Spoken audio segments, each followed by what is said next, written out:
Hi friends, എല്ലാവർക്കും SS Car Tecൻ്റെ പുതിയൊരു വീഡിയോയിലേക്ക് സ്വാഗതം. ഇന്ന് നമ്മൾ സ്വിഫ്റ്റ് ഡിസയറിൻ്റെ സ്റ്റിയറിംഗ് ബോക്സ് എങ്ങനെ റിപ്പയർ ചെയ്യാമെന്നാണ് ഈ വീഡിയോയിൽ കൂടി കാണിക്കുന്നത്. സ്റ്റിയറിംഗ് ബോക്സ് സൗണ്ട്, ടയർ വെട്ടി തേയുന്നു, സ്റ്റിയറിംഗ് റൊട്ടേറ്റ് ചെയ്യുമ്പോൾ സൗണ്ട് എന്നിവയ്ക്ക് എങ്ങനെ റിപ്പയർ ചെയ്യാം, എന്തൊക്കെ സാധനങ്ങൾ മാറണമെന്നാണ് ഈ വീഡിയോയിൽ കൂടി കാണിക്കുന്നത്. എല്ലാവരും ചാനൽ സബ്സ്ക്രൈബ് ചെയ്യുക, ലൈക്ക് ചെയ്യുക, കമൻറ്റ് ചെയ്യുക. അതിനായി സസ്പെൻഷൻ്റെ ഫുള്ള് അസംബ്ലി ഇളക്കിയെടുക്കുക. അതിനകത്താണ് സ്റ്റിയറിംഗ് ബോക്സ് ഫിറ്റ് ചെയ്ത് വെച്ചിരിക്കുന്നത്. അങ്ങനെ സ്റ്റിയറിംഗ് ബോക്സ് ഇളക്കിയെടുക്കാൻ സാധിക്കുകയുള്ളൂ. അത് എൻ്റെ പുതിയൊരു വീഡിയോയിൽ ഞാൻ കാണിക്കുന്നതാണ്. അതിനുശേഷം ബോൾ ജോയിൻറ്റ് പോയി കഴിഞ്ഞാലും സൗണ്ട് ഉണ്ടാവാൻ, ടയർ വെട്ടി തേയാനെല്ലാം സാധ്യതയുണ്ട്. ബോൾ ജോയിൻറ്റ് ഇളക്കുക. ബോൾ ജോയിൻറ്റ് പൈപ്പ് റേഞ്ച് ഉപയോഗിച്ച് അതിൻ്റെ ലോക്ക് തട്ടി മാറ്റിയ ശേഷം അഴിക്കുക. രണ്ട് സൈഡ് ബോൾ ജോയിൻറ്റും ഇളക്കുക. അത് ആ സസ്പെൻഷൻ ആമിനകത്ത് തന്നെ വെച്ച് ഇളക്കുന്നതാണ് സൗകര്യം. നല്ല വെയിറ്റാണിത്.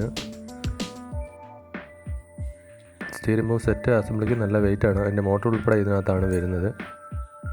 അതിൻ്റെ ലോക്കാണ്, ബോൾ ജോയിൻറ്റ് ലോക്കാണ്. ബോൾ ജോയിൻറ്റ് ടയോഡിൻ്റെ ഇത് രണ്ടും മാറുന്നത് നല്ലതായിരിക്കും. ഇതിനകത്താണ് അലൈൻമെൻറ്റ്, ടയർ അലൈൻമെൻറ്റ് എല്ലാം ചെയ്യുന്നത്. ഇതാണ് അതിൻ്റെ റാക്ക്. സ്റ്റിയറിംഗ് റൊട്ടേറ്റ് ചെയ്യുന്നത് ഇതിനകത്താണ്. ഇതിനകത്തൊരു ബുഷുണ്ട്. ഈ ബുഷ് കംപ്ലൈൻറ്റ് വന്നു കഴിഞ്ഞാൽ സൗണ്ട് ഉണ്ടാവാൻ സാധ്യതയുണ്ട്. ഇടത്തെ സൈഡിലായിട്ട് വണ്ടിയുടെ ഇടത്തെ സൈഡിൽ കിടുകിടാതെ സൗണ്ട് ഉണ്ടാവാൻ സാധ്യതയുണ്ട്. റൈറ്റ് സൈഡിലെ ബൂട്ട് ഇളക്കിയിട്ട്, ബൂട്ട് വല്ലതും ഡാമേജ് ഉണ്ടോ എന്ന് പ്രത്യേകം ചെക്ക് ചെയ്യണം.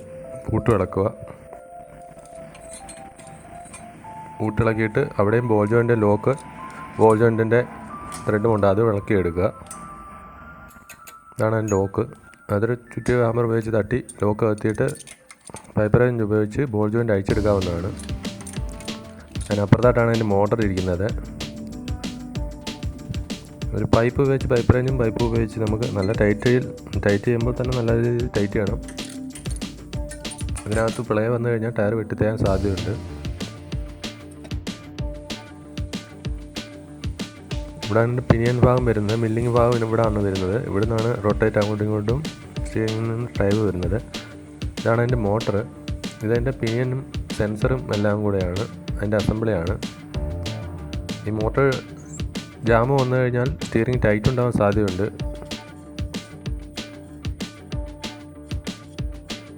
ഇതിൻ്റെ ഒരു കവറിംഗ് ആണ്, സെൻസറിൻ്റെ ഒരു കവറിംഗ് ആണ്. ചൂട് തട്ടാതിരിക്കാനും ഉള്ള ഒരു കവറാണ്. ഇതിൻ്റെ അടുത്തുകൂടാണ് സൈലൻസർ പോകുന്നത്. സൈലൻസറിൽ നിന്നുള്ള ചൂട് തട്ടാതിരിക്കാൻ ഒരു കവർ വെച്ചിരിക്കുകയാണ്. കവർ എപ്പോഴും യൂസ് ചെയ്യുക, കവർ ഊരി കളയാതിരിക്കുക. അതിനുശേഷം പിനിയൻ്റെ മേലത്തെ ഒരു 10ൻ്റെ 3 ബോൾട്ടുണ്ട്. അത് 3 ബോൾട്ടും അഴിച്ചെടുക്കുക.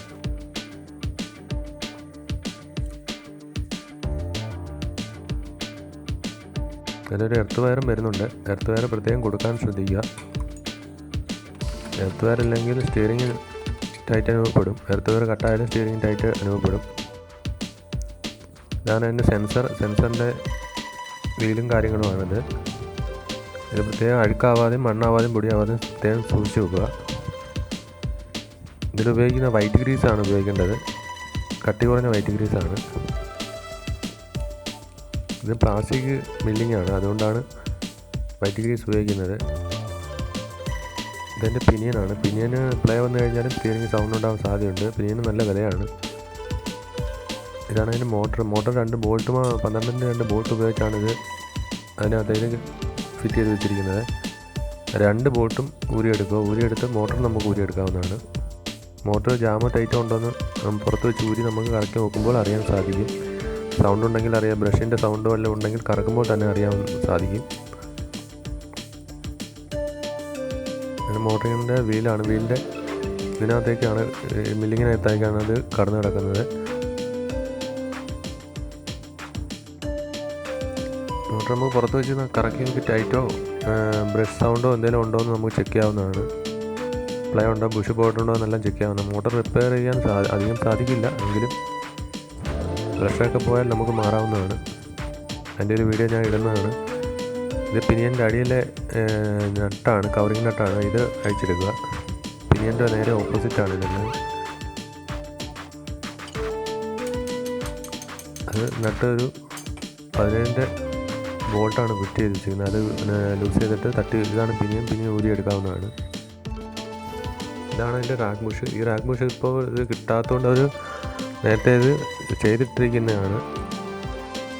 റാക്ക് പുഷ് 2008-2009 വണ്ടിയുടെ എല്ലാം റാക്ക് പുഷ് കിട്ടും. ഇതാണ് പിനിയൻ്റെ റാക്കിൻ്റെ മില്ലിങ്. ഇതിൽ നിന്നാണ് പിനിയൻ ഡ്രൈവ് അങ്ങോട്ടും ഇങ്ങോട്ടും തിരിയുന്നത്. അങ്ങനെ പ്രത്യേകം തേയ്മാനമുണ്ടോ ചടയുണ്ടോ എന്ന് പ്രത്യേകം ശ്രദ്ധിക്കുക. ഇതാണ് റാക്ക് പുഷ്, പുതിയ റാക്ക് പുഷാണ്. റാക്ക് പുഷ് റാക്കിലിട്ട് പ്രത്യേകം ടൈറ്റ് ഉണ്ടോ, അധികം ഫ്രീ അല്ല എന്ന് പ്രത്യേകം ചെക്ക് ചെയ്യുക. അതിനുശേഷം സ്റ്റീയറിംഗ് ബോക്സിനകത്തേക്ക് ഫിറ്റ് ചെയ്യാവുന്നതാണ്. അതിനുശേഷം റാക്ക് കയറ്റിയിടുക. റാക്ക് കയറ്റിയിടുമ്പോൾ ബുഷ് തട്ടിപ്പോകാതെ പ്രത്യേകം ശ്രദ്ധിക്കുക. ബുഷിനകത്തൂടെ കറക്റ്റ് ഉള്ളിൽ തന്നെ കയറ്റിയിടുക.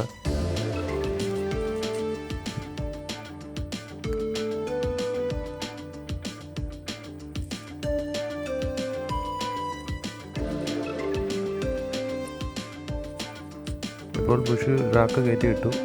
പ്ലേ ഉണ്ടോയെന്ന് അന്നേരം തന്നെ നമുക്ക് അവിടെ പ്ലേ ഉണ്ടോയെന്ന് നമുക്ക് ചെക്ക് ചെയ്യാവുന്നതാണ്.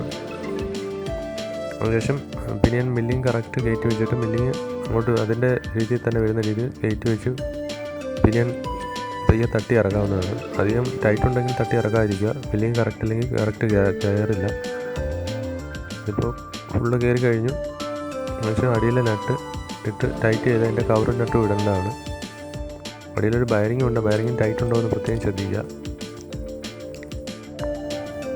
അതിനുശേഷം ബോൾ ജോയിൻ്റ് രണ്ടും ഒരു സൈഡ് പിടിപ്പിച്ചുകൊണ്ട് തന്നെ നട്ട് മുറുക്കാവുന്നതാണ്. അല്ലെങ്കിൽ അത് ബുഷിൽ നിന്ന് ഊരി വരാൻ ബുഷ് ഡാമേജ് ആവാൻ സാധ്യതയുണ്ട്. റാക്ക് ബുഷ് അതിനുശേഷം കപ്പിട്ട് മുറുക്കുക. അതിനുശേഷം പിനിയൻ്റെ സെൻസറിൻ്റെ കവർ ഇടുക. കവർ ഇടുമ്പോൾ അതിൻ്റെ അതേ രീതിയിൽ തന്നെ കറക്റ്റ് തന്നെ ചരിഞ്ഞ് പോകാതെ കറക്റ്റ് ലെവലിൽ തന്നെ കയറ്റിയിടുക. ടൈറ്റില്ലാതെ തന്നെ കയറ്റിയിടുക.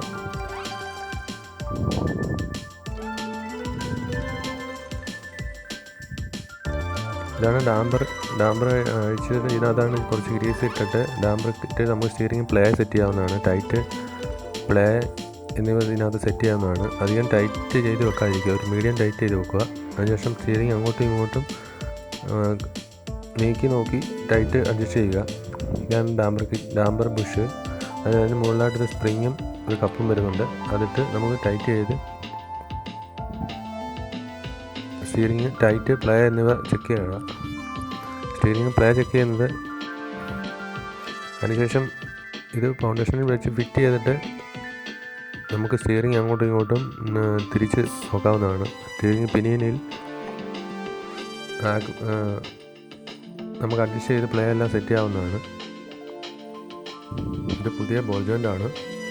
പുതിയ ബോൾ ജോയിൻ്റ് അതുപോലെ പൈപ്പ് കഴിഞ്ഞിട്ട് തന്നെ ടൈറ്റ് ചെയ്യുക. ലോക്ക് ചെയ്ത് പിടിച്ച് തന്നെ ടൈറ്റ് ചെയ്യാൻ പ്രത്യേകം ശ്രദ്ധിക്കുക. ലോക്ക് കറക്റ്റ് വീണമെന്നും പ്രത്യേകം നോക്കുക. അതിനുശേഷം പിനിയൻ്റെ മുകളിൽ ഒരു റിപ്ലയർ ഉപയോഗിച്ച് നമുക്കത് സ്റ്റിയറിംഗ് ടൈറ്റ് സെറ്റ് ചെയ്യാവുന്നതാണ്. ഓവറായി ടൈറ്റ് ചെയ്യാതിരിക്കുക. ചെറിയൊരു പ്ലേ ഇടുക.